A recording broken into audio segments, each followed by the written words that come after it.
ആട് 3 തീരുവാണ്. ആട് 3 നിങ്ങൾ ഇന്ന് വന്ന ദിവസം ഞാൻ ഇന്ന് പോവുകയാണ്, നാളെ തീരും. ഈ ആട് 3യുടെ ഈ വിന്നേഴ്സ് പോത്തുമുക്ക് ഗ്യാങ്ങിന്റെ ഒരു ഫോട്ടോ ഇൻസ്റ്റാഗ്രാമിൽ നിങ്ങളൊരു ടീം ഫുള്ള് പങ്കുവച്ചപ്പോൾ അതിന്റെ താഴെ വന്ന ഏറ്റവും കൂടുതൽ കമന്റ് ആണ് മൂങ്ങ എന്ന ക്യാരക്ടർ ചെയ്യുന്ന പയ്യന്റെ പേരെനിക്ക് വിനീത് എന്നാണ്. അദ്ദേഹം ഇല്ല, അതിന് പകരം ഫുക്രു ആണ്. അപ്പം ഒരുപാട് നെഗറ്റീവ് കമന്റ്സ് അതിന്റെ താഴെ വന്നിട്ടുണ്ട്. പാവം പയ്യനാ ശരിക്കും പറഞ്ഞാല്. വെറുതെ ആൾക്കാർക്ക് അറിയാൻ പാടില്ലായിട്ടാണ്. ഇപ്പം എനിക്കും വരാറുണ്ട് ഇതേപോലത്തെ. അവരൊരു പാവം പയ്യനാണ്, ഒരു കുഴപ്പമില്ലാത്ത നല്ല അത്യാവശ്യം വിവരവും വിദ്യാഭ്യാസവും ഒക്കെ ഉള്ള പയ്യനാണ്. എല്ലാ കാര്യത്തിലും നല്ല തീരുമാനങ്ങൾ എടുക്കാനും പറയാനും അവന് കുറെ ഇതുണ്ട്.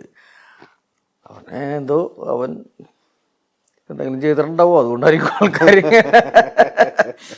ഞാൻ വിചാരിച്ചിടത്തോളം അവൻ ഭയങ്കര പാവം പയ്യനാണ്. ഞങ്ങളുടെ കൂട്ടത്തിൽ ഏറ്റവും പാവമായിരിക്കും അവൻ.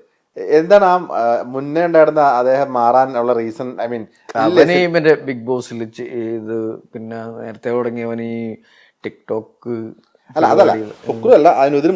വിനീത് എന്തോ ഒരു ദുബായിൽ എന്തോ ബിസിനസ് തുടങ്ങി. അവന് ജോയിൻ ചെയ്യാൻ വേണ്ടിയിട്ട് കുതിര പഠിക്കാനോ ഇതൊക്കെ 10 ദിവസമൊക്കെ ഉണ്ടായതാണ്. പക്ഷെ അവനെന്തോ പെട്ടെന്ന് ബിസിനസ് കാര്യങ്ങളൊക്കെ ആയിട്ട് ദുബായിലേക്ക് പോയതാണ്. അവൻ ഫ്രൈഡേ ഫിലിംസിലെ ഒരു ആളായിരുന്നു. ഫ്രൈഡേ ഫിലിംസിൽ അവന് വർക്ക് ഉണ്ടായിരുന്നു. അങ്ങനെയാണ് അവൻ ആ കഥാപാത്രത്തിലേക്ക് വരുന്നത്. പിന്നെ അവനെന്തോ ബിസിനസ് സ്വന്തമായിട്ട് കൂട്ടുകാരൊക്കെ ഇട്ട് തുടങ്ങിയപ്പോൾ അതിന്റെ തിരക്ക് കൊണ്ട് പോയതാ. അങ്ങനെ പോയതാണ്.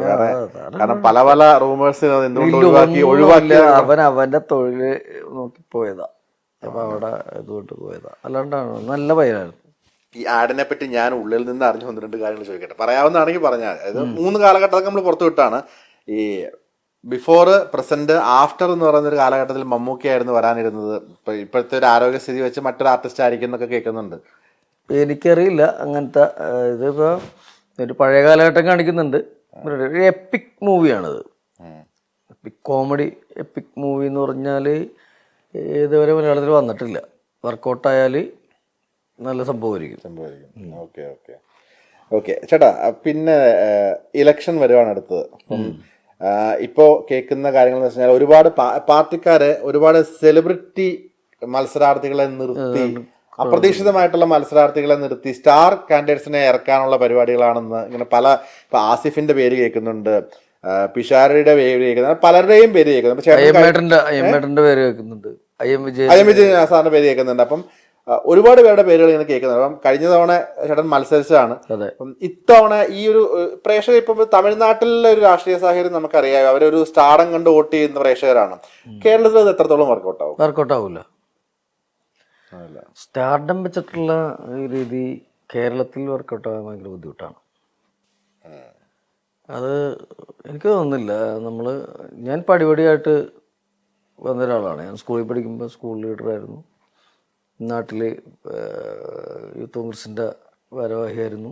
കോളേജിൽ പഠിക്കുമ്പോൾ ഞാൻ KSന്റെ ജില്ലാ സെക്രട്ടറി ആയിരുന്നു. സേവാദൾ എന്നുള്ള സംഘടനയുണ്ട് കോൺഗ്രസ്സിൽ. അതിൽ ഞാൻ എല്ലാ ക്യാമ്പിലും പങ്കെടുത്തതാണ്. State best കേഡറ്റായിരുന്നു. അത് കഴിഞ്ഞിട്ടാണ് ഞാൻ നിയമസഭാ തെരഞ്ഞെടുപ്പ് മത്സരിക്കുന്നത്. അതേപോലെ കോൺഗ്രസ് എന്ന് പറഞ്ഞ് സിനിമയിൽ ഉയർത്തി പറഞ്ഞ ഒരാളാണ് ഞാൻ. സലിം ചേട്ടനും പിഷാരടി ഞാൻ ഇലക്ഷൻ എന്ന ടൈമിലാണ് പാർട്ടിയിലേക്ക് വരുന്നത്. അങ്ങനെ കുറേ പേരൊക്കെ ഉണ്ടാവും.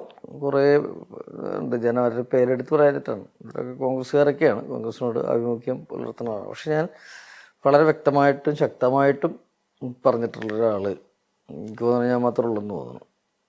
ബാക്കി എല്ലാവരും പറയുന്നുണ്ടെങ്കിലും ഞാൻ ഈ സംഘടനയിൽ പടിപടിയായിട്ട് വന്നതാണ്.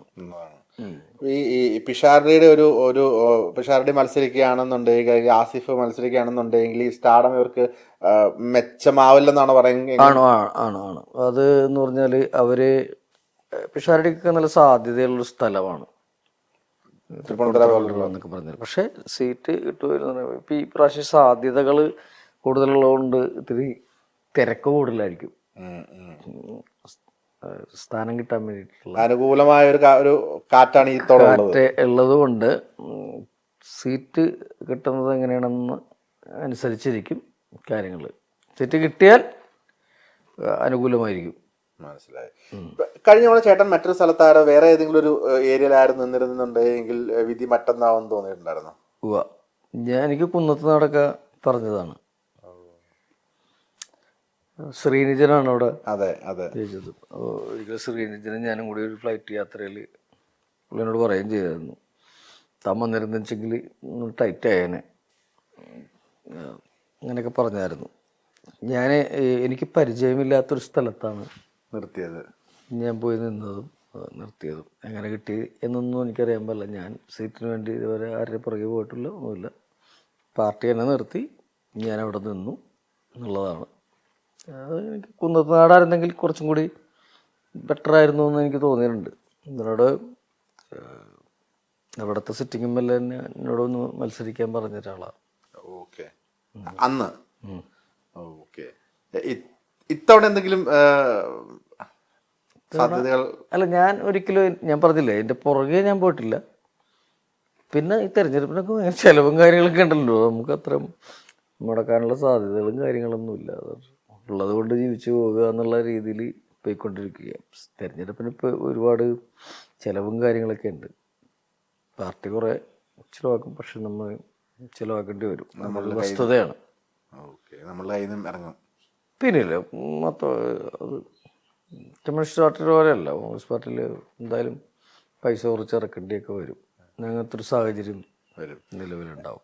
ഞാനൊരു ക്യൂരിയോസിറ്റിക്ക് ചോദിക്കട്ടെ, ഇപ്പൊ കഴിഞ്ഞ തവണ മത്സരിച്ചപ്പോൾ ചേട്ടൻ കയ്യിൽ നിന്ന് എത്ര ഇറങ്ങിയുണ്ടോ? ഒന്നും ഉണ്ടായില്ല. അതുകൊണ്ടാണോ? ആ, എൻ്റേതൊന്നും മുടക്കേണ്ടി വന്നില്ല. എന്നെ ഉമ്മൻചാണ്ടി സാറും രമേശ് ചെന്നിത്തല സാറും സി വേണുഗോപാലും ഐബീഡനും ചാണ്ടിയുമ്മനും എല്ലാവരും സഹായിച്ചു. അപ്പൊ ഇത്തവണ പിന്നെ ഇങ്ങനെ ഇറങ്ങേണ്ടി വരും പറയാനുള്ള റീസൺ? അല്ല, ഞാനതിന് താല്പര്യപ്പെട്ടിട്ടില്ല. പാർട്ടി ആവശ്യപ്പെടുന്നതനുസരിച്ചാണ് ഞാൻ കഴിഞ്ഞ പ്രാവശ്യം നിന്നത്. അല്ലെങ്കിൽ ഞാൻ കയ്യിൽ നിന്ന് നമ്മൾ കാൻഡിഡേറ്റ് ആയാൽ നമ്മളുടെ കയ്യിൽ നിന്ന് ഫണ്ട് ഇറങ്ങും എന്ന് പറയാനുള്ള റീസൺ ചോദിച്ചത്. ഇലക്ഷൻ ആകുമ്പോൾ നമുക്ക് ഫണ്ട് എന്തായാലും ചിലവാക്കേണ്ടി വരും. കുറേ ചിലവുകളുണ്ടല്ലോ ഇതിൻ്റെ പുറകിൽ. അപ്പം അത് ഇപ്പം നമ്മളൊരു സിനിമാ താരമാണ് എന്നൊക്കെ വിചാരിച്ചിട്ട് നമ്മുടെ അടുത്ത് കുറേ പൈസ ഉണ്ടാവും എന്നൊക്കെ വിചാരിച്ചിട്ട് തരാതിരുന്നാൽ അത് മോശമാക്കുക. അപ്പം എന്തായാലും പണം മുടക്കുള്ള പരിപാടി തന്നെയാണ് തിരഞ്ഞെടുപ്പ്. അതിപ്പോൾ പഞ്ചായത്ത് തിരഞ്ഞെടുപ്പാണെങ്കിലും എന്താ തിരഞ്ഞെടുപ്പാണെങ്കിലും ഏത് പാർട്ടിയാണെങ്കിലും പൈസ മുടക്കുന്നുണ്ട്. എൻ്റെ അടുത്ത് മുടക്കാനായിട്ട് അത്ര പൈസയൊന്നുമില്ല. ഇപ്പൊ പല ചർച്ചകൾ വരുന്ന കൂട്ടത്തില് അടുത്ത തവണ തുടർഭരണമില്ല, UDF ആണ് ഭരണത്തിൽ. UDF ആയിരിക്കും. ആരായിരിക്കും മുഖ്യമന്ത്രി? ഇപ്പോഴേ അതിനുള്ള സംസാരങ്ങൾ പിടിവലികളൊക്കെ കോൺഗ്രസിൽ എന്ന് പറഞ്ഞു കഴിഞ്ഞാൽ ഒരു UDF എന്ന് പറഞ്ഞു കഴിഞ്ഞാൽ മുഖ്യമന്ത്രിമാരാകാൻ വേണ്ടിയിട്ട് ഒരുപാട് പേരുണ്ട്. ഈ എണ്ണം പറഞ്ഞ ടീമുകൾ ഉണ്ട്. അതിൽ യോഗ്യരായവരെ പാർട്ടി ആ സമയത്ത് ACCയും അതൊക്കെയാണല്ലോ തീരുമാനിക്കുന്നത്.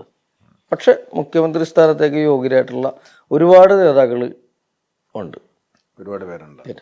ഇപ്പൊ തമ്മിലടി സാധ്യത കൂടുതലല്ലേ ഈ കോൺഗ്രസിനെ പറ്റി മൊത്തത്തിലുള്ളൊരു? കോൺഗ്രസിന്റെ ആകെയുള്ളൊരു പ്രശ്നം എന്ന് പറഞ്ഞാൽ സമയത്ത് തല്ലുപിടിക്കാതിരുന്നാൽ ഇപ്രാവശ്യം സുഖമായിട്ട് VD സതീശൻ എന്ന് പറയുന്ന പ്രതിപക്ഷ നേതാവ്, ഞങ്ങളുടെ മണ്ഡലത്തിലെ MLA ആണ്, പ്രതിപക്ഷ നേതാവാണ്, പറയുന്ന പോലെ നല്ല ഭൂരിപക്ഷത്തിൽ സീറ്റുകൾ നേടാൻ പറ്റും.